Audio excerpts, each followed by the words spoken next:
بسم اللہ الرحمن الرحیم۔ السلام علیکم ورحمۃ اللہ وبرکاتہ۔ یہ میں آپ سے ریکویسٹ کروں گی کہ آپ جب بھی قرآن کا ترجمہ اور تفسیر سیکھنے لگیں تو ایک سمپل قرآن جو ہے وہ اپنے سامنے رکھ لیں، تاکہ آپ کو ترجمہ اور تفسیر کو سیکھنے میں نا آسانی ہو، مطلب کہ آپ کا ٹائم ویسٹ نہ ہو۔ جسٹ لسننگ کرنا یا ہیئرنگ کرنے سے ہم وہ نہیں سیکھ سکتے جو ہم دیکھنے سے سیکھ سکتے ہیں۔ تو آپ سادہ قرآن جو ہے وہ سامنے رکھ لیا کریں، یا شاید ترجمے والا رکھ لیں تو اور بھی اچھا ہو جائے گا۔ اچھا جی، آج ہم سورۃ البقرہ کی آیت نمبر 66 سے 70 تک انشاءاللہ ترجمہ اور تفسیر کریں گے۔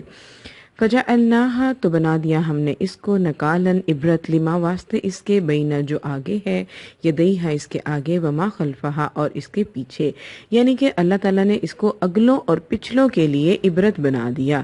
جو سٹارٹ میں نے آپ سے کہا نا کہ یہ سبت یعنی کہ ہفتے کے دنوں کے بارے میں جو یہ کرتے تھے اللہ تعالیٰ کی نافرمانی، تو اللہ تعالیٰ نے ان کو قردۃ خاسین بنا دیا تھا، بندر نامراد۔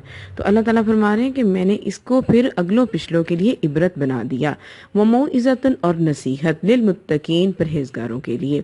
وَإِذْ قَالَ اور جب کہا موسیٰ نے، لِقَوْمِهِ اپنی قوم کے لیے، ان اللہ بے شک اللہ تعالیٰ، یأمرکم حکم دیتا ہے تم کو، ان تذبحوا یہ کہ تم ذبح کرو، بقرۃ ایک گائے۔ قالوا تو وہ کہنے لگے، اتتخذنا کیا تو بناتا ہے ہم کو، ہزوا مذاق۔ قالا کہا، اعوذ باللہ میں پناہ چاہتا ہوں ساتھ اللہ کے، ان اکونا یہ کہ ہو جاؤں میں، من الجاہلین جاہلوں میں سے۔ آگے دیکھتے ہیں۔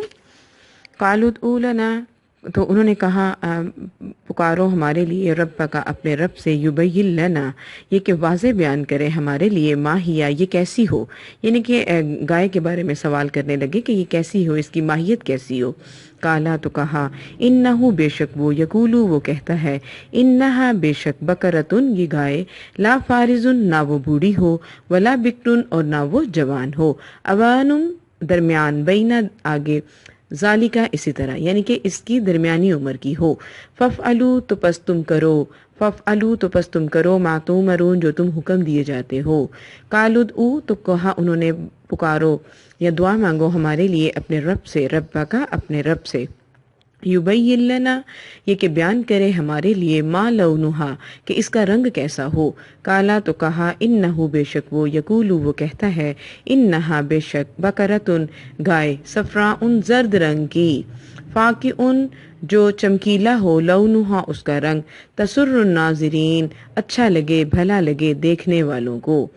قالو تو انہوں نے کہا، ادعو پکارو ہمارے لیے، رب کا اپنے رب سے، یبین لنا بیان کرے ہمارے لیے، ما ہیا یہ کیسی ہو، ان البقرہ بے شک گائے، تشابہ ملتی جلتی ہیں، علینا ہم پر، یعنی کہ اس طرح کی ہمارے پاس تو گائے بہت زیادہ ہیں، وَإِنَّا تو بس بے شک، انشاء اللہ اگر اللہ چاہتا، لَمُهْتَدُونَ تو البتہ ہم ہدایت پانے والوں میں سے ہو جاتے۔ اب آپ یہاں دیکھیں کہ موسیٰ علیہ السلام نے اپنی قوم سے کہا کہ اللہ تعالیٰ تمہیں ایک گائے ذبح کرنے کا حکم دیتا ہے، تو انہوں نے آگے سے کہا کہ تو ہمیں مذاق سمجھتا ہے یا تو مذاق کر رہا ہے ہم سے۔ تو موسیٰ علیہ السلام نے کہا کہ میں اللہ کی پناہ میں آتا ہوں کہ میں جاہلوں میں سے ہو جاؤں، یعنی کہ اگر میں تم سے مذاق کروں تو میں تو جاہل ہوں، اللہ کے نبی مذاق نہیں کرتے، تو وہ جو کہتے ہیں وہی الہی پر مبنی کہتے ہیں بات، ٹھیک ہے۔ تو یہاں پہ یہ اس کی ہے تفسیر کہ انہوں نے کہا کہ میں جاہلوں میں سے ہو جاؤں گا اگر میں تم سے مذاق کروں۔ تو پھر انہوں نے موسیٰ علیہ السلام سے بہت سارے کوسچنز کرنا شروع کر دیے کہ آپ ہمیں یہ بتائیں کہ پھر جو ہے یہ گائے کیسی ہو۔ تو پھر آگے سے ان کو جواب ملا کہ وہ بالکل گائے بوڑھی نہ ہو یا بچہ نہ ہو بلکہ درمیانی عمر کی ہو۔ پھر انہوں نے کہا کہ ہمارے لیے دعا کیجئے کہ اللہ تعالیٰ بیان کرے کہ اس کا رنگ کیسا ہو۔ تو انہوں نے کہا کہ رنگ اس کا جو ہے وہ زرد ہو، چمکیلا ہو، خوبصورت لگے آنکھوں کو دیکھنے والوں کو۔ پھر انہوں نے کہا کہ ہمارے لیے اپنے رب سے دعا کریں کہ اس کی ماہیت کیسی ہو، کیونکہ ہمارے پاس اس طرح کی گائیں تو بہت ملتی جلتی ہیں۔ کہنے کا مقصد یہ تھا کہ انہوں نے اس بات پر عمل نہیں کرنا تھا اور وہ بہانوں سے نا اللہ تعالیٰ کی بات کو مذاق بنا رہے تھے اور کوسچنز بہت زیادہ کر رہے تھے۔ اب ان آیات سے ہمیں یہ پتہ چلتا ہے کہ ہم نے بلا وجہ کے کوسچن نہیں کرنے۔ آپ یہاں دیکھیں کہ کہیں بھی کوئی اسکالر آتا ہے یا کوئی ٹیچر آتا ہے تو ہم اس کی ذہانت کی آزمائش کرنے کے لیے نا اس سے مختلف کوسچن شروع کر دیتے ہیں، تو یہ بڑی بری بات ہوتی ہے۔ اگر آپ نے اپنے علم کو بڑھانے کے لیے کوسچن کرنے تو وہ جائز ہے، کسی کی ذہانت کو پرکھنے کے لیے کوسچن کرنا جو ہے وہ بہت ہی غلط لگتا ہے، آکورڈ لگتا ہے، تو مختلف قسم کے کوسچنز نہیں کرنے چاہیے۔ اچھا، اب اس میں ایک اور چیز بھی ہے کہ نبی اکرم صلی اللہ علیہ وسلم سے ایک دفعہ صحابہ کرام نے کسی نے پوچھا کہ نبی اکرم صلی اللہ علیہ وسلم ہم پر حج جو ہے وہ ہر سال فرض ہوگا؟ تو نبی اکرم صلی اللہ علیہ وسلم خاموش رہے، نہیں، انہوں نے کہا نہیں، پھر انہوں نے کہا، پھر کہا نہیں۔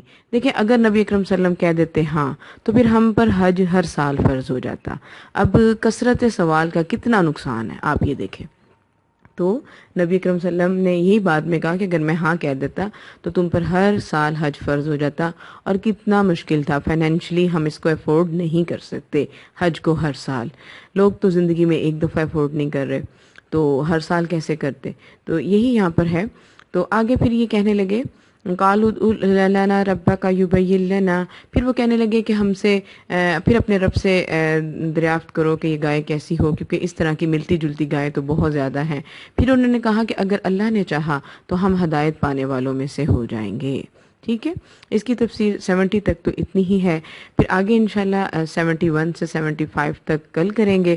اور آپ سے ریکویسٹ ہے کہ قرآن کو سامنے رکھ لیا کریں، اور جو بھی پڑھیں اللہ تعالیٰ آپ اس پر عمل کرنے کی اللہ تعالیٰ آپ کو توفیق دے۔ دیکھیں، پڑھنا ہمارا رائے گا نہ جائے، ہمارا پڑھنا ضائع نہ جائے جب تک ہم اس کو سیریس نہیں لیں گے۔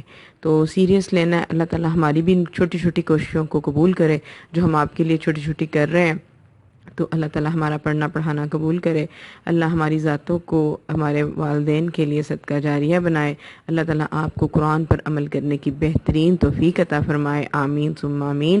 ماہنور چینل کو لائک بھی کریں، شیئر بھی کریں، تاکہ جو ہے یہ بہترین قرآن کی ترجمہ تفسیر جو ہے یہ آگے سے آگے پھیلتی چلی جائے انشاءاللہ۔ سبحانک اللہم و بحمدک، اشہد ان لا الہ الا انت، استغفرک و اتوب الیک۔ السلام علیکم ورحمۃ اللہ وبرکاتہ۔